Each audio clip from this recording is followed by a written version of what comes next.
Vous êtes membre des Business Angels de Savoie et des Hauts-de-Savoie. Est-ce que vous pouvez nous présenter rapidement les Business Angels? Je vais essayer d'être concise et rapide, je suis désolée. Donc les Business Angels sont des particuliers, des personnes physiques, qui vont investir leur propre argent, une partie de leur épargne, dans des entreprises locales.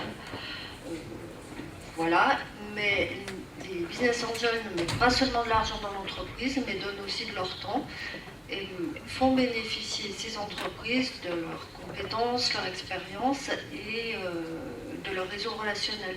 Donc les adhérents sont, on va dire, principalement des chefs d'entreprise, des cadres ou des professions libérales qui ont une expérience, une connaissance de l'entreprise et de son écosystème. Dans quel secteur investissez-vous? Il n'y a pas de secteur particulier, il faut plutôt des critères, c'est-à-dire qu'il faut que l'entreprise soit locale. Et pour nous, local, c'est, on va dire, un rayon d'une heure, à peu près une heure de déplacement autour du programme, donc de Chambéry, d'Annecy.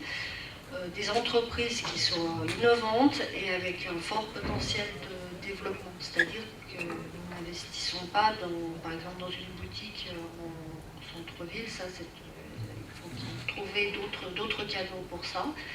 Donc c'est tout secteur d'activité, aussi bien l'industrie, les biotechnologies, nouvelles technologies de l'information, le médical, donc pas de secteur particulier. Par contre, d'autres associations, elles sont spécialisées. Il y en a qui financent comme le médical, donc, mais nous, pas de secteur privilégié. À quelle étape du développement de l'entreprise et de son financement vous intervenez? Nous intervenons tout de suite après l'amorçage, c'est-à-dire que idéalement, il faut que l'entreprise ait déjà un peu de chiffre d'affaires, un client. On intervient, après l'amorçage, c'est-à-dire où les réseaux comme Réseau Entreprendre, Initiative ou les prêts d'honneur, donc ces premiers financements, on voit la famille, les amis, sont intervenus, on va dire, jusqu'à peu près 50 000 euros.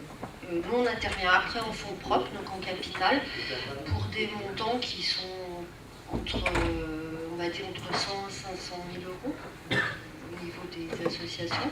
Et puis après, pour des levées de fonds supérieures à 1 million, on passe la main au capital développement et à d'autres organismes. Et souvent, on intervient en co-investissement. Quand les montants sont un peu importants, trop importants pour l'association, on peut co-investir avec, entre la Savoie et la Haute-Savoie ou avec d'autres acteurs régionaux. Mutualisation des moyens. Concrètement, comment ça se passe? En résumé. En résumé, le porteur de projet qui recherche un financement va déposer un dossier où il va expliquer son entreprise, son produit, la concurrence, sa stratégie, le modèle économique, enfin tout ce qui intéresse son produit. Là, il y a et puis ses besoins en capitaux. Il y a une première, après c'est l'entonnoir, hein, il y a une présélection si le dossier est sélectionné. Donc là, il y a une instruction qui passe devant un comité, il expose son projet, répond aux questions, une équipe d'instruction. C'est tout un parcours qui va durer entre 3 à 6 mois selon la maturité du projet. L'équipe d'instruction va approfondir le dossier, et puis bon, hop, vite, dans les étapes, va être de nouveau, s'il est validé, présenté dans une séance plénière auprès de tous les investisseurs. Et là, il y aura une décision d'investissement, soit par les particuliers en direct, soit par l'intermédiaire des fonds d'investissement, qui sont gérés par les business angels. Et puis voilà, ensuite c'est les aspects juridiques, le déblocage des fonds et derrière le suivi, l'accompagnement, et puis un jour une sortie, toujours favorable.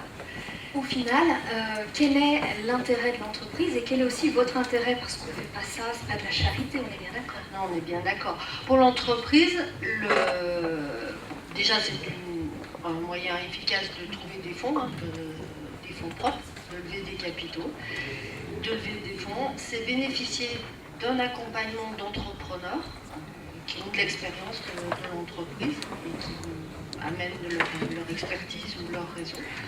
Et puis, c'est également une crédibilité, un effet levier, puisqu'on estime un coefficient multiplicateur d'à peu près 3,5 pour les fonder auprès des business angels et pour la suite. Pour les business angels, c'est déjà un intérêt de contribuer au développement de l'économie locale en aidant les entreprises à se développer et à créer des emplois. C'est également une façon de diversifier son investissement, son épargne, de diversifier. Espérer bien sûr une sortie très favorable. On espère tous trouver le Facebook local qui est rentré tout au début à sa naissance et le voir grandir. Également pour bénéficier d'aides fiscales, mais au-delà des aides fiscales, il y a une réelle, les business angels ont une réelle passion pour l'entreprise et c'est vivre également une aventure humaine et pouvoir bénéficier et transmettre cette énergie, cet enthousiasme et voir qu'il y a des projets, qu'il y a des choses à faire, qu'il y a des gens qui ont envie et ça fait du bien. Alors, la dernière question, quelques chiffres clés pour bien montrer que votre action porte finalement ses fruits. Alors, en quelques chiffres, entre la Savoie et la Haute-Savoie, il y a à peu près 200 adhérents. Donc, Savoie Angel est quand même une association très importante. Et une des 5 premières en France, je crois. Bon, il y a 200 adhérents. Sur les 5 dernières années, entre les deux associations, il doit y avoir une cinquantaine d'entreprises financées. Je crois qu'il y en a 34 en Savoie. Et un peu de l'ordre de cette année, 8 millions d'euros investis en Savoie. Donc Savoie, donc on n'est pas loin de 10 millions d'euros et d'une cinquantaine d'entreprises accompagnées. Voilà pour les chiffres clés. Merci beaucoup pour cette présentation rapide. On sait qu'on peut vous retrouver sur Internet sans problème, sans la moindre question. Sans problème, les sites, et il y a encore beaucoup d'informations. Oui. On a résumé tout ça. Merci.